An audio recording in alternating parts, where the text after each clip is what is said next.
Logo depois do arrependimento vem a expiação, a dor. Por que que nós, no momento infeliz, nos comprazemos em perturbar, experimentamos a alegria em levar o sofrimento? Mas isso não basta. O nosso sofrimento não muda o acontecimento. É necessário reparar.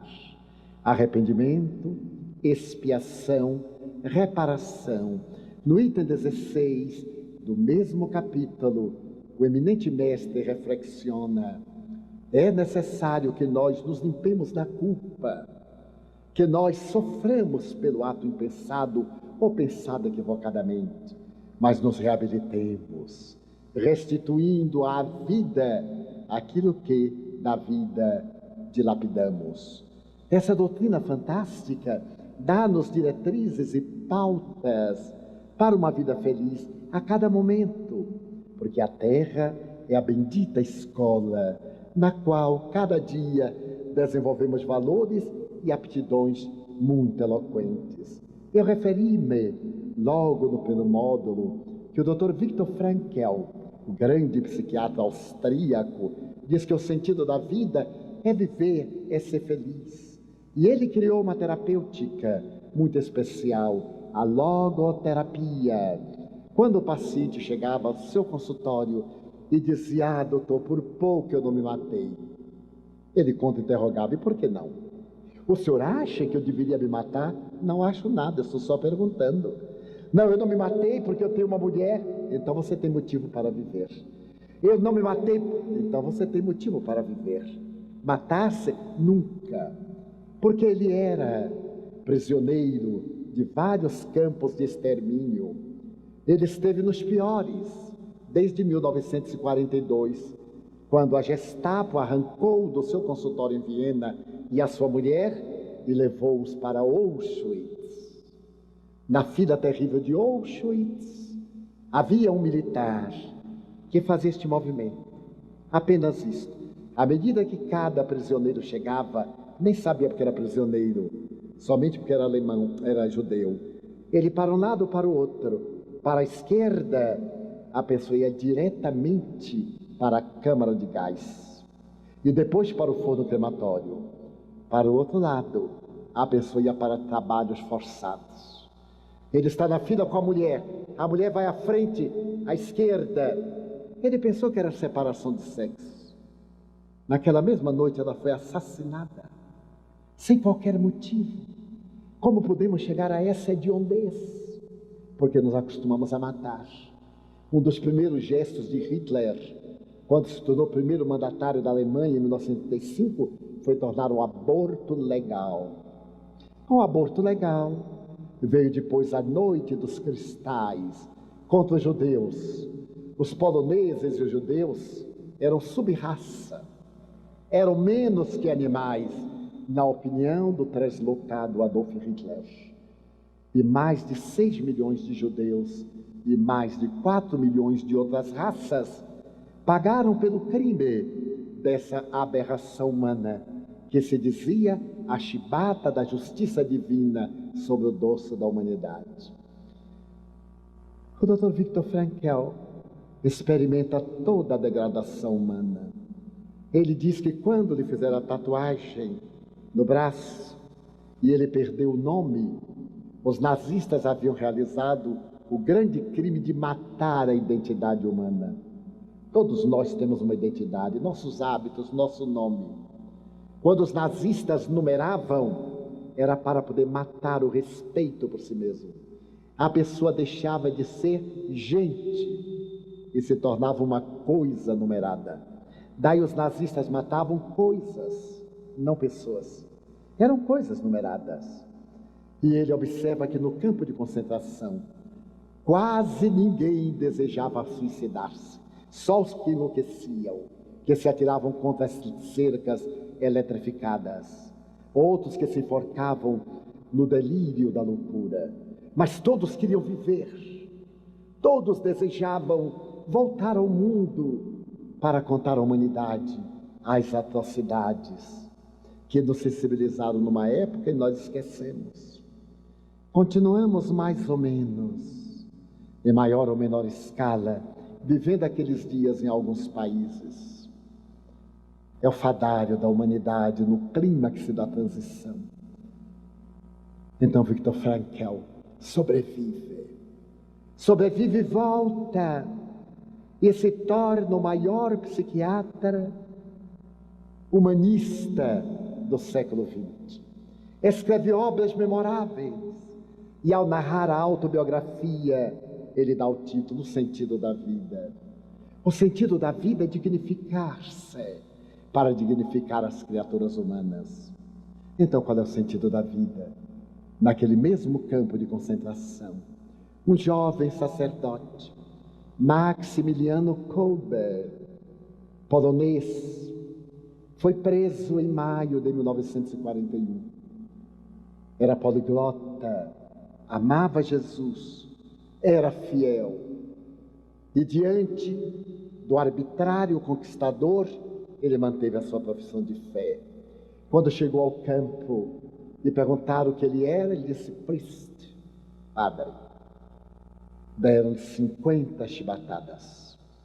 Os padres aqui vivem apenas algumas horas.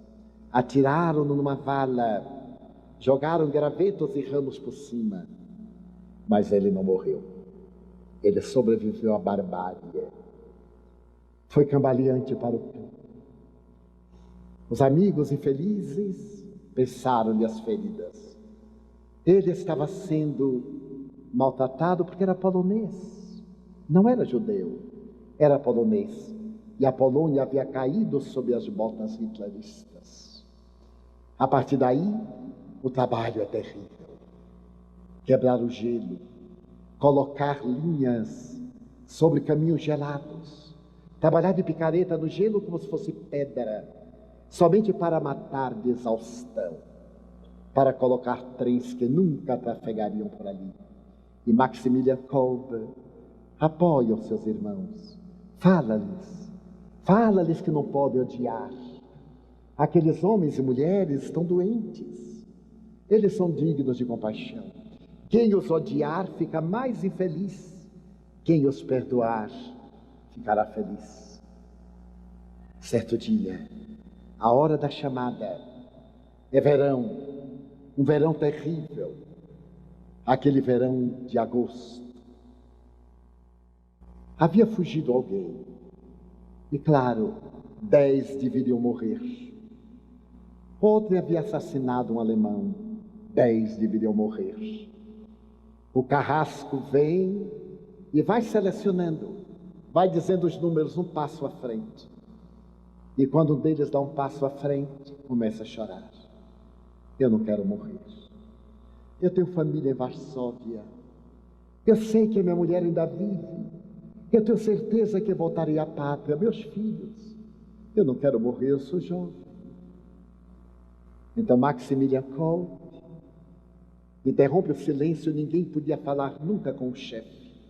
E ele fala no mais correto alemão: chefe, recebe uma bofetada. E ele explica: eu quero fazer um negócio muito bom para o Terceiro Reich. Ele é jovem, pode trabalhar. Estou idoso, exaurido. Eu quero trocar de lugar com ele. Eu quero ficar nesse lugar. Mas ele vai morrer. Ele vai para a caça-mata para morrer à fome, de calor, sem ar. Eu sei. Eu quero ir no lugar dele. Então que se troque. O operário fica estarrecido. E o cristão Maximilian Kolbe toma o seu lugar. São levados para as caça-matas de concreto. São ali colocados. Fecham a porta. O ar viciado, o calor, cadáveres, podridão. Todos nos barracões ouvem a voz de Maximilian Kolbe cantando os salmos. Durante o dia, durante a noite, no outro dia, o coral vai diminuindo de intensidade. 6 dias depois, só se escutavam gemidos. E um carrasco nazista desce para aplicar a injeção fatal nos sobreviventes, porque precisava da casamata para botar mais 10. E Maximilian Kolbe descreve o ajudante do médico. Um cadáver, somente olhos e pele. A garganta parecia transparente, os dentes à mostra, cantando baixinho, suavemente Jesus. O médico carrasco comove-se e diz-lhe: perdoe-me, padre, mas é o meu dever.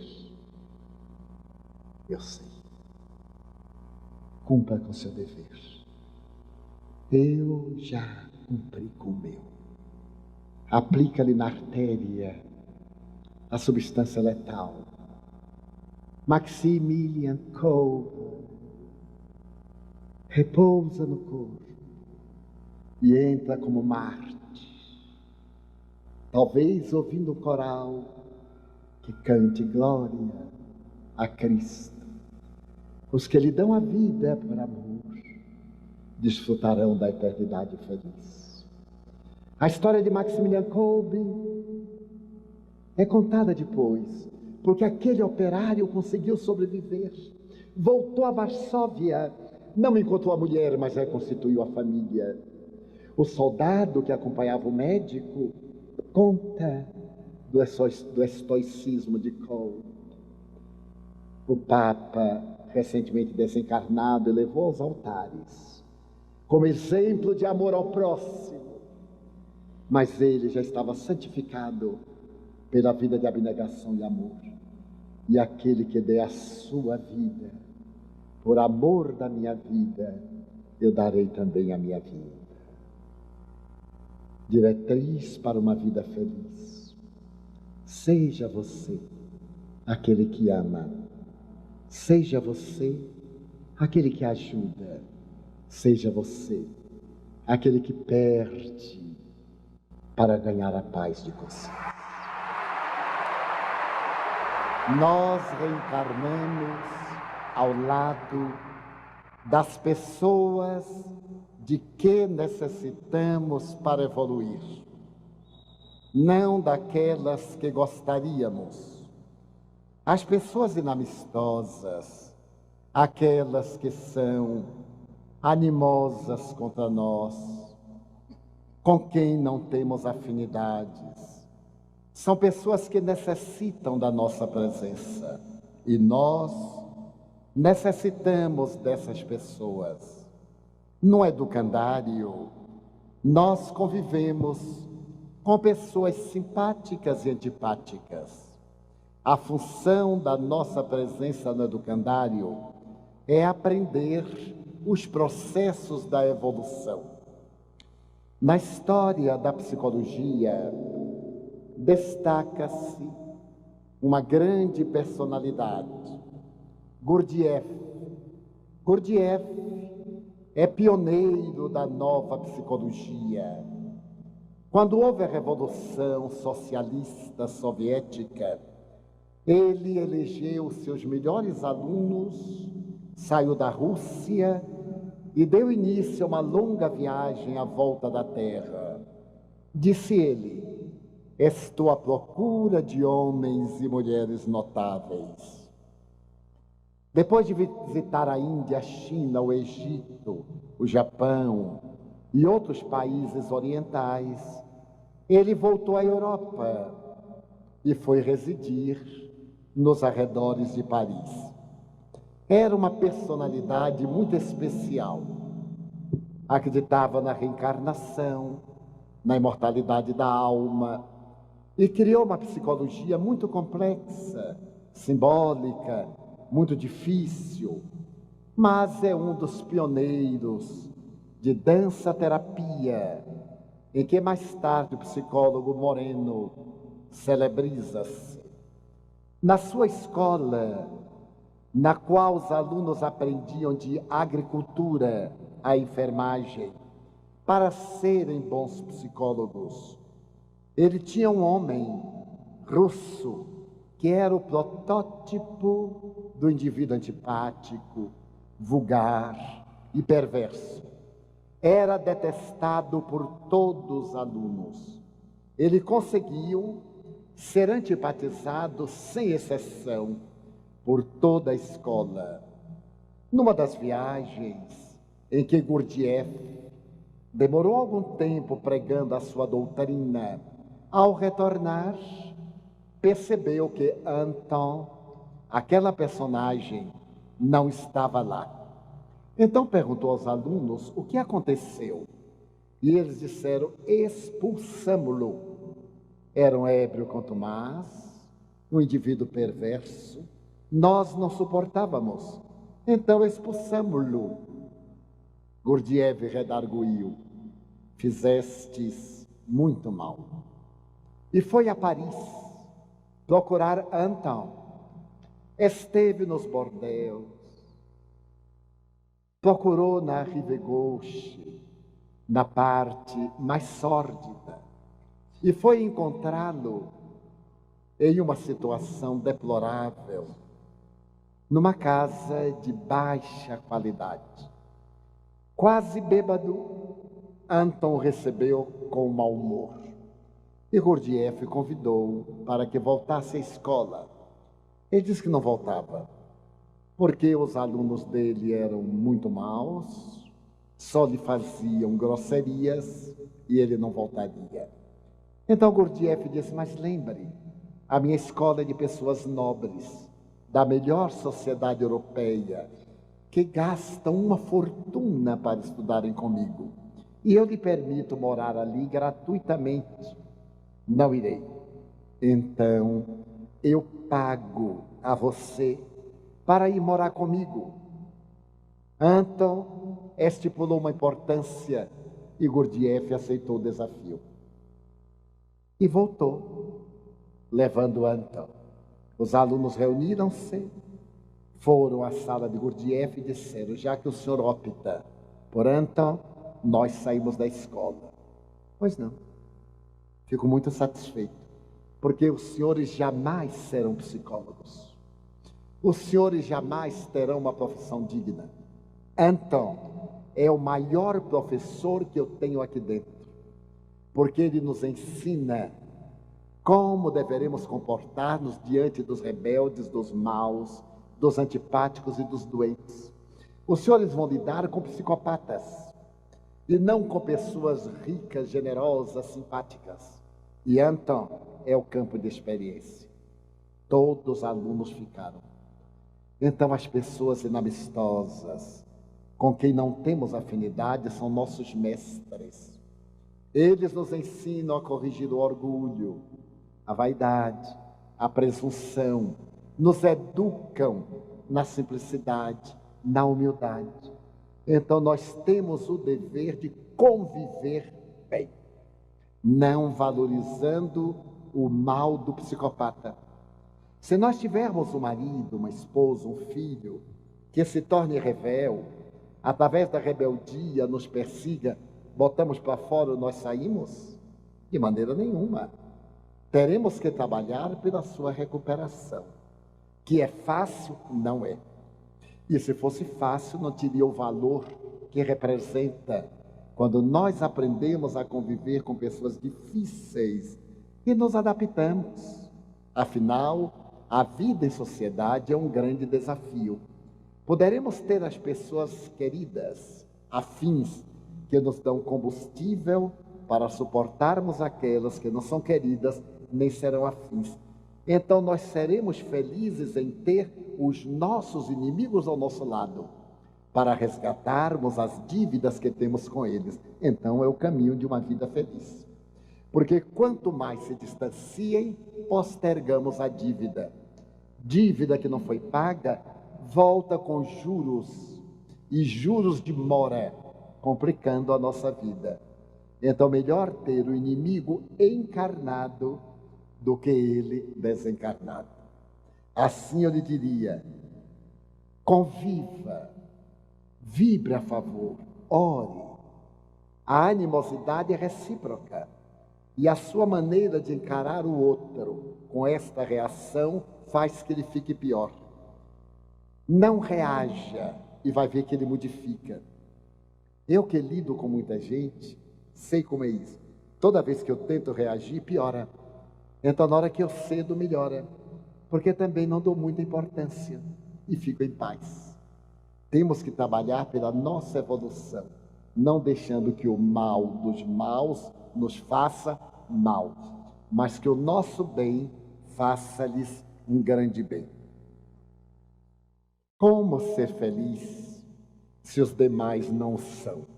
Como é que a gente sabe que os demais não são? A gente é que julga. Então eu olho aqui, como eu saber quem é e quem não é? Apresentamos uma paisagem de pessoas problemas, mas há muita gente que no seu problema é feliz. Quando nós vamos orientar, diz, não, estou muito satisfeito, não se meta. É porque é feliz. É que nós padronizamos a felicidade ao nosso talante. Temos um filho e queremos que o filho cresça e que faça o que nos agrada, não o que agrada a ele. Eu me recordo, quando eu era mais jovem, os pais diziam o que é que nós íamos ser para agradar a eles. Que vergonha eu vou ter da sociedade se você não for isso, não for aquilo. Mas não ia ficar com conflito de ver o filho infeliz para agradá-lo. Os pais já viveram a sua emoção. Liberte os filhos orientando para que eles sejam felizes no bem que elejam e não naquele bem que a mim me agrade. Porque o que me agrada está no meu nível de consciência e o que agrada a outrem está no outro nível de consciência. Jesus era muito feliz no meio de todos nós miseráveis. Ele não era infeliz. Eu vos trago boas novas de alegrias. Então nós devemos ser felizes no meio daqueles menos ditosos para ensiná-los a ser ditosos.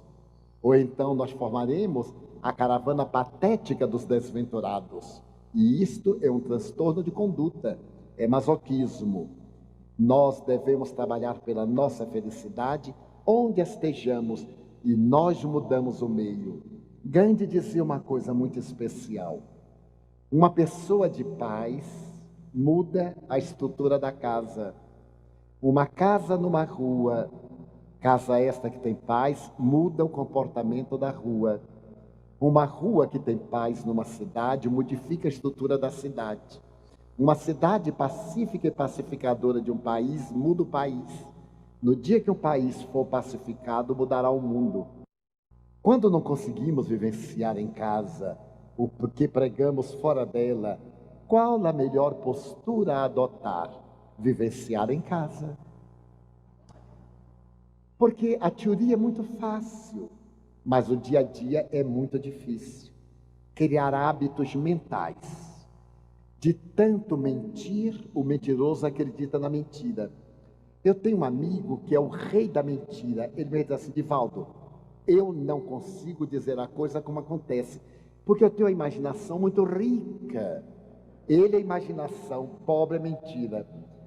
Então, o que é que eu faço? Eu digo, dirige a imaginação para o que ouve e comece a dizer pequenas verdades. Vá acostumando. Aí se adapta. Tudo são hábitos. Quem não tem bons, tem maus hábitos. Se nós acreditamos numa doutrina de regeneração, regeneremos-nos. Nós caímos. Que bom. Só cai aquele que anda, como da topada que eu falei. Levantemo-nos.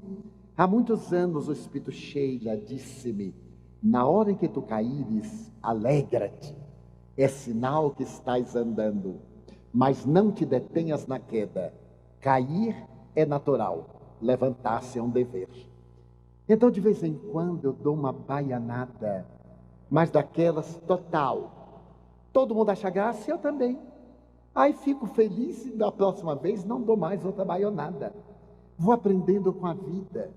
A minha primeira gafe social foi de inscrever na história da psicologia dos idiotas.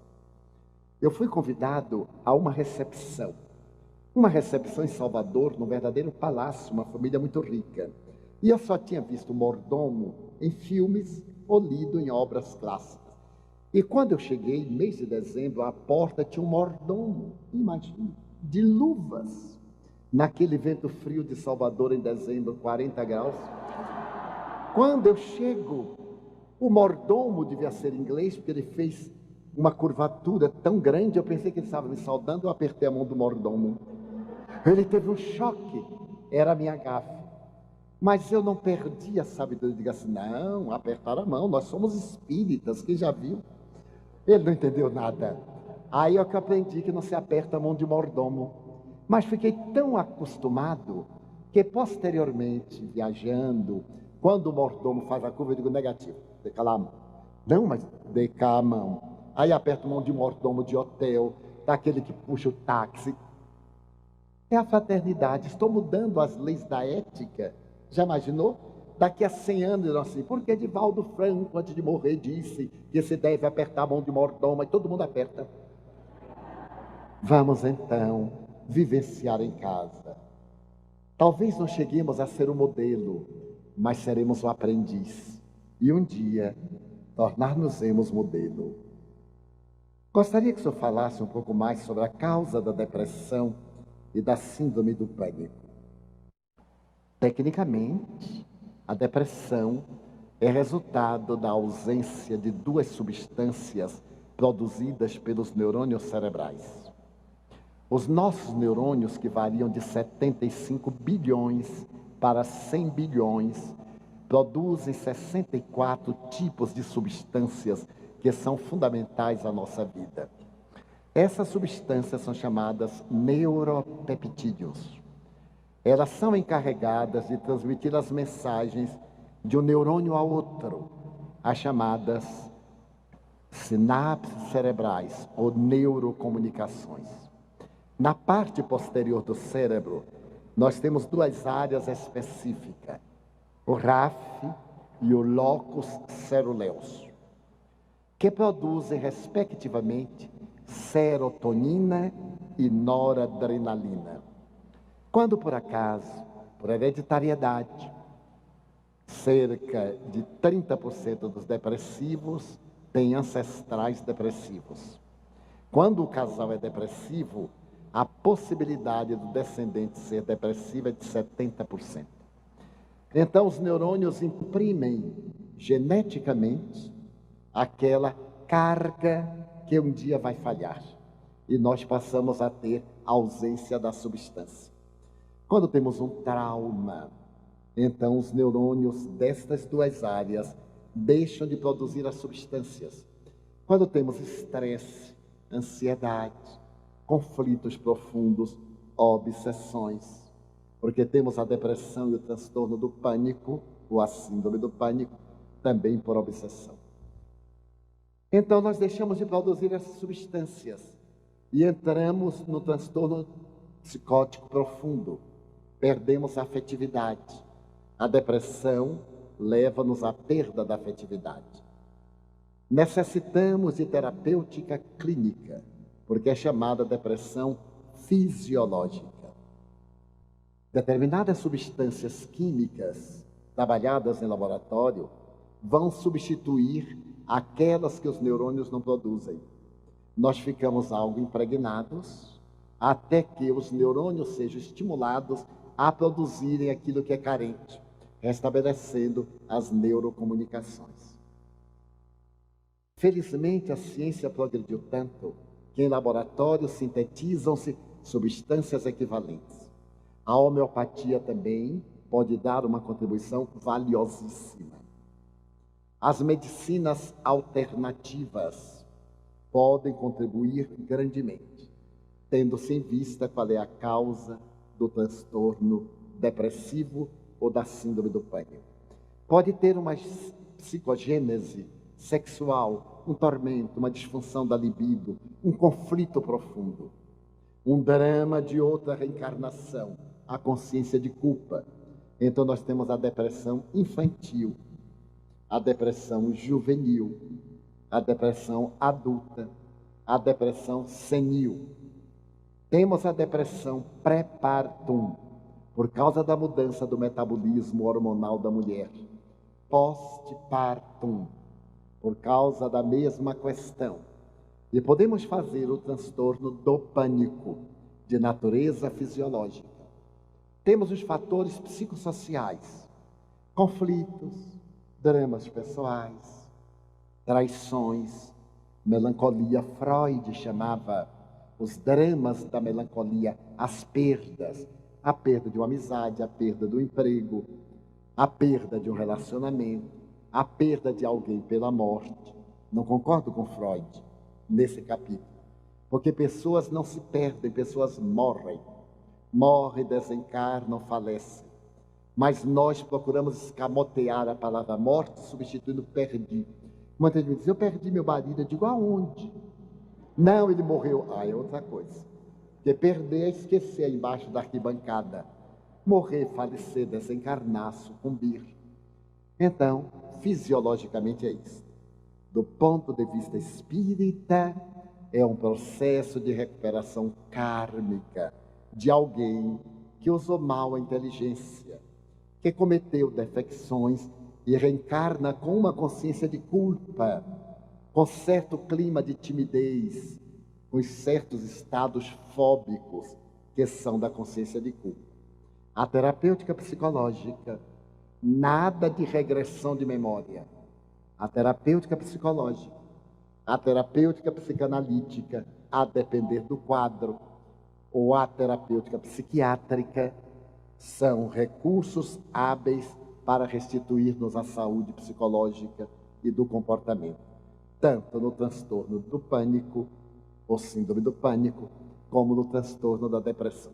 E isso tem duas palavras que são verdadeiros tratados, mas para simplificar, nem toda depressão é obsessão, nem toda obsessão é depressão.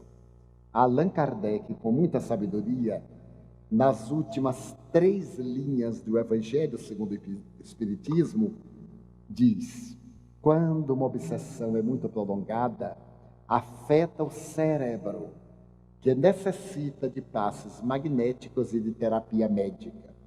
O problema pode começar com uma obsessão, mas ao largo do tempo, o mecanismo descontrola, o metabolismo perturba-se e já vem o transtorno orgânico, necessitando de tratamento orgânico. Qual seria o ideal? A terapêutica médica e a terapia espírita. Os passes, a água magnetizada, a psicoterapia das conferências, participar das palestras, a psicoterapia ou laborterapia, o trabalho, sair da cama. A cama é a cruz do depressivo. Quanto mais ficar, pior se apresentará. Fazer algum trabalho que lhe provoque sudorese para eliminar as toxinas. Esforçar-se. Uma das características depressivas é não posso, que significa não quero. Se ele quiser, obriga o cérebro a produzir as substâncias compatíveis, porque é a mente que trabalha nos neurônios, não são os neurônios que trabalham na mente. Quando eles desconectam-se, a mente não tem como se comunicar. Mas como a mente é do espírito e não do cérebro, com a vontade, nós podemos mudar completamente a situação. Como vivenciar o sexo, a alimentação e o repouso sem torná-los vícios? Aqueles 3 instintos, tendo uma vida normal, um casal que realiza a vida conjugal tranquilamente, é um casal saudável. Viver do sexo, quando muitos vivem para o sexo. Viver da alimentação e não para a alimentação. Viver do repouso e não para o repouso. Dormir para poder ajudar a renovação dos neurônios, para refazê-los, para que eles acalmem-se e estabeleçam o equilíbrio consciência e inconsciente profundo. Dormir demais vai levar a transtorno profundo. Alimentar-se demais a vários problemas gástrico-intestinais, hepáticos, e do sexo a perturbações graves, porque depois de exaurir as energias, vai necessitar dos estimulantes, que agora matam o organismo. Não é o que se faz, é como se faz. Viver saudavelmente, todos sabemos, colocando disciplina em nossos hábitos. Porque os jovens estão tão angustiados, infelizes, sem esperança? Quem ou o que lhes dará alegria de viver? O jovem é somente o corpo, o espírito é velho, comprometido muitas vezes, trazendo matrizes profundamente perturbadoras de existências transatas, e encontra um meio social conturbado, a começar pelo lar. Os pais não têm tempo de conviver com eles, estão mais preocupados em darem coisas do que em dar-se. Eu vejo pessoas que têm 3 empregos. Eu perguntei à família, eu botei uma empregada muito boa, mas ela não é a mãe deles. Mas ela é ótima. Eu digo, não é não. Ela está fazendo o serviço por causa da remuneração, mas o dever é seu. Corte o emprego. Edivaldo, e o nível da família? Eu digo, baixe para o nível do amor, dê menos coisa, mas permita que seu filho lhe conte os problemas que tem. Filhos que não têm pais vão terminar, na primeira oportunidade, sendo adotados pelos traficantes. Então é natural que antes do traficante adotar nosso filho, nós tenhamos com ele convivência. É muito fácil subornar nossos filhos. O filho reclama, nós damos um velocípede. O filho é rebelde, damos uma moto. O filho é exigente, damos um automóvel. Estamos subornando. Paremos, conversemos com ele francamente. Eu sou seu pai, não sou seu fornecedor. Eu sou sua mãe, não sou sua serva. Vamos conversar, qual é o problema? Por que o mau humor? É necessário que haja vínculo de amor, e amor só existe quando há convivência. Não se espere amor sem convivência. Sem convivência há deslumbramento, paixão, não amor. Como amar uma pessoa que a gente não conhece? A gente se deslumbra, se fascina, mas sentimento de amor é gerado na convivência que nos ajuda a suportar as imperfeições, a compreender os desafios, a atender às necessidades. Então necessitamos muito de conviver com nossos filhos. Os jovens estão órfãos, eles me dizem. Converso com muitos jovens. Nossa casa tem muitos jovens. A nossa juventude espírita tem mais de 300, entre 16 e 25 anos. E muitos me dizem, eu venho aqui porque me sinto bem, não porque papai é espírita. Ele é espírita aqui, em casa ele é um algoz. Mamãe é espírita aqui, em casa ela fala mal de todo mundo, inclusive do senhor.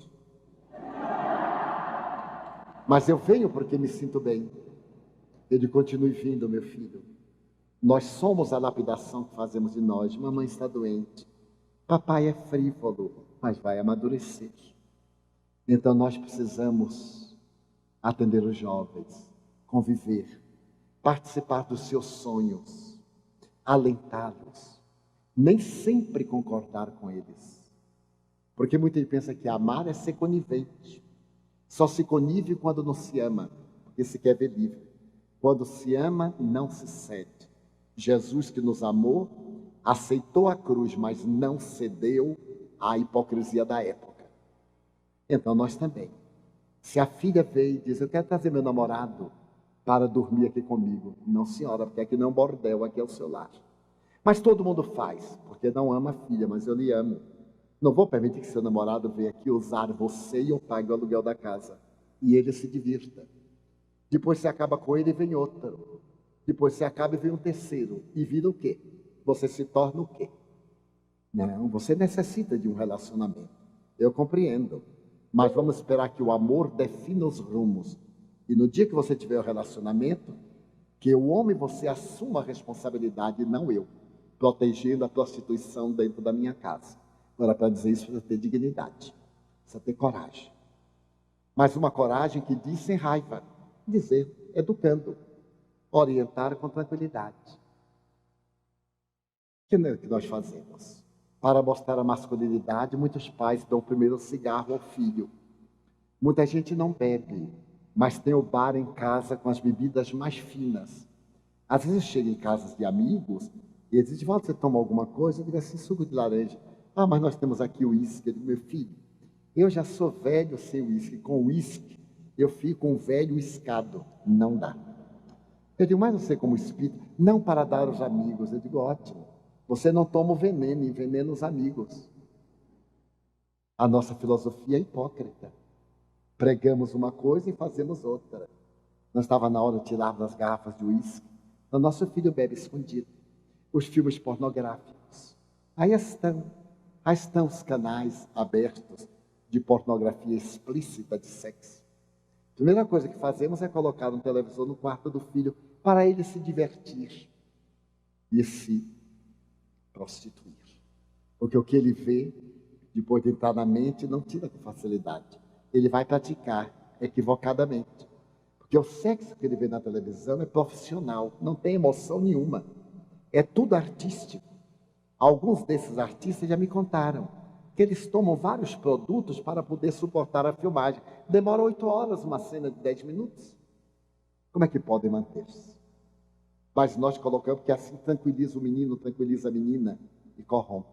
Não, não vai ter televisão no quarto. E se tiver, os canais vulgares serão interceptados. Nós temos uma televisão aqui. Os jogos que nós damos, os games, são só de violência, meus amigos. Eu ainda me lembro do período de Tom e Jerry, que era muito ruim, tinha sempre muita pancada, muita morte, mas Tom, depois de morrer, levantava, Jerry saía muito bem. Eram meio tarados os desenhos. Mas já notaram Pokémon? E esse desenho japonês, eles não se contentam mais em destruir a Terra, em destruir o universo. Olha que é uma dose, haja cabeça para aguentar. A criança se acostuma. Quanto mais rapidez, mais habilidade na arte de matar, melhor. Quando ele sai para a rua, ele vai para a escola com canivete, com revólver. E aí temos os crimes nas escolas, a agressividade, a frustração do jovem. O jovem não sonha mais. A televisão sonha para ele. A internet atende virtualmente os seus sonhos e fantasias. É possível entender sexo virtual, sexo através da internet. Então nós nos isolamos para uma vida de corrupção, de degradação. O que será da nossa sociedade? Mas a lei divina está conduzindo a barca. Espíritos nobres estão reencarnando-se para mudar a paisagem. Este é o momento da transição. Todos somos livres. Optamos por este ou por aquele caminho. A definição é espontânea. A colheita é obrigatória.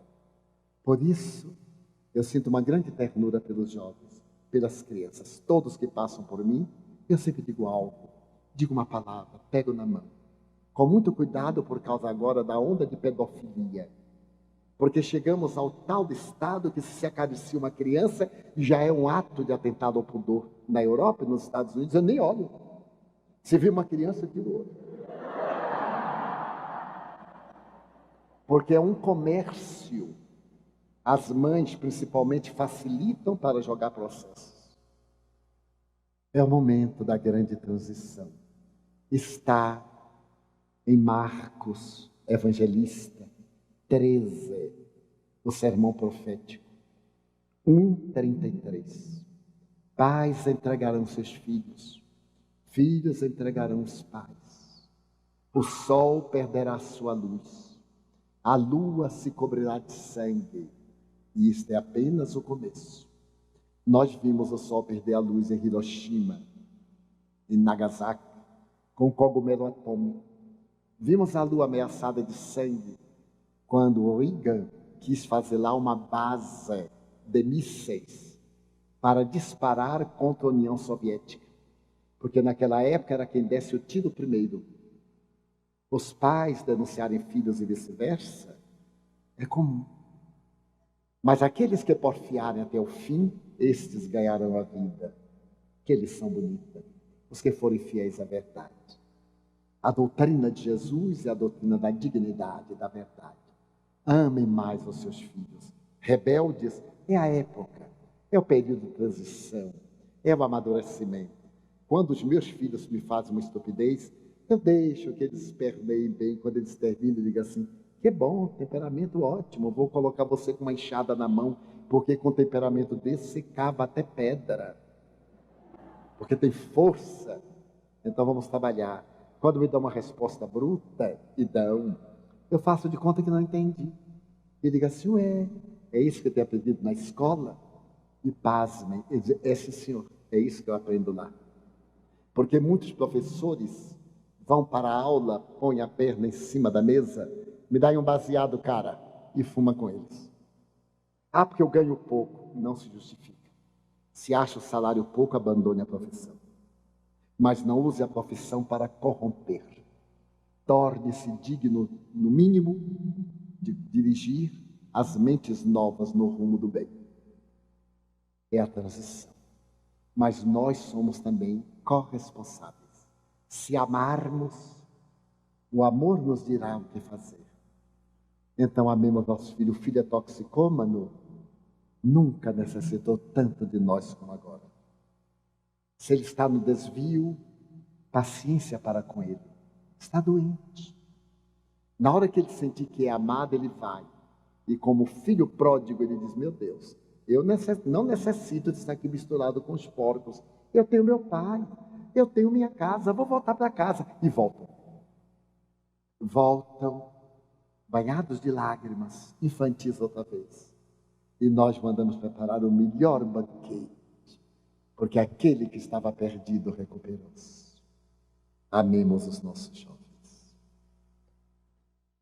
A descoberta das células-troncos vem como mais uma esperança para uma vida feliz? Sim. A ciência médica tem contribuído muito para diminuir os nossos tormentos. Um dos maiores especialistas em câncer nos Estados Unidos, Boris Siegel, tem um livro notável, Medicina, Amor e Milagres. Ele diz que a função da medicina não é impedir a morte, que a morte virá. É prolongar a vida e torná-la mais apetecida. Antes de nós termos os analgésicos, uma dor de cabeça, uma dor renal, um problema qualquer, hoje com uma drágia, uma dor lancinante, acalma, uma insônia tormentosa, com um pequenino comprimido, dá-nos uma noite tranquila de repouso.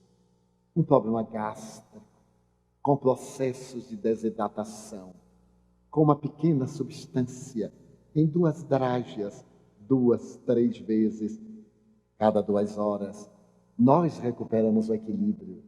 Temos uma vida muito saudável. Eu estou com 77 anos. Eu me recordo que há 50 anos, uma pessoa de 77 anos estava com caruncho. Era aquela coisa acabada, arrastava os pés, dava compaixão, dizia assim, é um velho. Pois eu ainda recebo cartas assim, ao jovem Divaldo Franco. Eu penso que é piada, mas já me convenci que a pessoa tem razão, porque é um estado d'alma. Juventude ou velhice caracteriza uma e outra o estado interior. Elas caracterizam aquilo que nós somos. Quando nós cultivamos alegria, não temos por que apresentar um desgaste. Eu me lembro de Chico Xavier, 90 anos. E alguém perguntou, Chico, é verdade que você está perto de morrer? E ele respondeu, o povo está com a pressa que eu morra, mas eu não estou com pressa nenhuma. E outro perguntou, Chico, é verdade que você já está velho? Aos 90 anos, queria que estivesse pulando corda. Ele disse, olha, eu não, eu estou ótimo. A máquina que está gasta. Note quanta coisa linda, não é verdade? Chico, quando você morrer, para onde você vai? Ah, eu vou para o céu. Esta eu ouvi. Eu vou para o céu. Tinha uma porção de gente rica em volta. Ai, Chico, eu também vou. E outro, eu também quero ir. Chico disse assim, mas o céu é uma sigla. Centro Espírita Umbral. Eu vou para lá para trabalhar na mediunidade. Que eu gosto tanto de ser médium, que eu vou para lá. Aí as amigas dizem assim, vá com Deus. Ninguém quis acompanhar o Chico. Então, as recentes descobertas e as anteriores são para tornar a nossa vida menos aflitiva, dar-nos sensações de bem-estar, consequentemente, proporcionar-nos felicidade. Como ser feliz? Quando os problemas familiares nos impedem de amar aos filhos, ao cônjuge e aos outros membros da família. Não. Não há problema que nos impeça de amar, exceto se o nosso amor é muito frágil, que qualquer perturbação esfacela-o. Se nós vivemos numa família desestruturada, estamos em uma prova. Aí é que o nosso amor deve manter a sua legitimidade. Aí é que nós temos que experienciar o amor exatamente onde ele é necessário. Quando eu li, há 2000 anos, e meditei no Calvário de Lívia Lentúlia, a mulher de Emmanuel, Públio Lentulus, senador, que foi vítima de uma calúnia e que ele se afastou do leito conjugal por 25 anos. E ela, cristã, manteve a dignidade. Eu noto que isso aqui é o cristianismo. Nunca reclamou, nunca lhe perguntou por quê, nunca o hostilizou. E extracurricularmente, não está no livro, mas ele permitiu-se licenças com outras companhias. Ela manteve-se fiel, até o dia que ela trocou de roupa com Ana, a escrava, porque ela foi vítima dos soldados de Tigelinos que a levaram das catacumbas para o circo. Quando se deram conta que ela era uma patrícia, libertaram-na. Ela deu as vestes a Ana, a escrava, e mandou que se fosse. E ela foi para a arena testemunhar Jesus. Públio Lentulus estava sentado ao lado do imperador. E quando as feras avançaram pela arena, ela olha para ele e ele reconhece. Era tarde. Então ele gastou alguns séculos para reconquistar. Renascendo depois de algumas provações, e no livro 50 anos depois ele narra uma, mais tarde no Ave Cristo ele narra outra, a posteriori renúncia, até quando ele vem para o Brasil como Manuel da Nóbrega, e na Bahia, ao lado de Anchieta, no Espírito Santo, ele dá a vida pelos povos silvícolas e morre de beriberi, para mais tarde assumir essa tarefa grandiosa do missionário do Evangelho. Quem desdobrou o Evangelho de Jesus com tanta beleza como o Espírito Emmanuel, pela mediunidade missionária do apóstolo Chico Xavier? Caminho, verdade e vida, fonte viva, 4 obras, cada uma delas com 180 versículos, estudados do ponto de vista filosófico, sociológico, psicológico. 720 capítulos. Ninguém o fez igual. E um dia ele disse ao Chico Xavier, conforme me narrou o próprio Chico, que aos domingos ele reservava-se para ir visitar Lívia, que estava num plano muito elevado, e para desintoxicar-se dos fluidos da terra, porque Lívia nunca mais reencarnou. Então valeram os 25 anos. As nossas resistências são muito frágeis. Qualquer coisa nos desequilibra, mas a nossa fé deve ser robusta para nos tornar resistentes a todos os desafios, a todos os problemas. Por fim, ainda nos faltam algumas perguntas. Se o bom humor traz felicidade, ele é inato ou pode ser desenvolvido por esforço próprio? O bom humor não traz felicidade, proporciona prazer, que é uma das manifestações da felicidade. O bom humor é terapêutico. Sempre nos seminários, eu tenho instrução dos bons espíritos para provocar riso, que são muitas horas. E quando nós sorrimos, uma das nossas enzimas, que se encontra na saliva e que é própria para a digestão, imunoglobulina, nós desenvolvemos a imunoglobulina e ela nos age no sistema imunológico. Experiências feitas na Universidade da Califórnia, em Los Angeles, provaram que as pessoas introvertidas, introspectivas, que conservam mágoas, produzem pouca imunoglobulina, adoecem mais. Pacientes terminais de câncer e de AIDS, que foram levados ao anfiteatro para verem filmes de Madre Teresa de Calcutá. Que pena que não tinha filmes de Chico Xavier. Dos irmãos Marx, dos Três Patetas, depois de rirem ou de se comoverem, produziam muita imunoglobulina. Então foi lançada a proposta risoterapêutica. Quem ri, não quem gargalha. Quem ri, produz saúde. Quem guarda mágoas é vítima de processos danosos no organismo. E quem conserva ressentimento adoece muito mais do que quem dele se libera. Então, ele é inato, mas também pode ser desenvolvido. À medida que nós vamos conquistando a felicidade da fé, a certeza que vamos tendo a lógica de que Deus não nos pune, de que a vida não castiga, é uma bênção. Eu confesso aos meus amigos, eu adoro viver. Todo dia quando eu desperto, eu digo assim, meu Deus, que maravilha está no corpo. Fico muito feliz. Então eu abro a janela, sorrio, oro, demoro orando. Meu Deus, que bom. Aí eu agradeço bem, olho a natureza. Quando vou me deitar, às vezes muito cansado, o espírito, que na terra foi minha mãe, diz assim, meu filho já orou?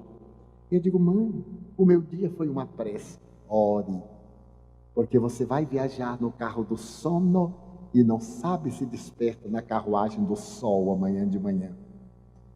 Eu então oro, ora bem um pouco mais. Que diferença faz? E deixo-me arrastar pela alegria de viver. Vale a pena cultivarmos a alegria de viver, agradecer a Deus. Para concluir, porque o tempo é severo e lamento não poder responder a todas as questões. Eu estava um dia louvando a Deus como hoje irei louvar depois que sair daqui. Meu Deus, que dia abençoado. O Senhor me convidou para um banquete. Que pena que eu não tinha o traje nupcial. Mas eu tentei fazer o melhor, me vestir de servidor. Procurei arrumar a mesa, atendi os convidados. Muito obrigado, que bom. Eu estava agradecendo tudo, com emoção até as lágrimas. O Espírito Joana de Ângeles acercou-se-me e disse-me assim, muito bem, meu filho. Agradeça a Deus todo o bem que você experimentou.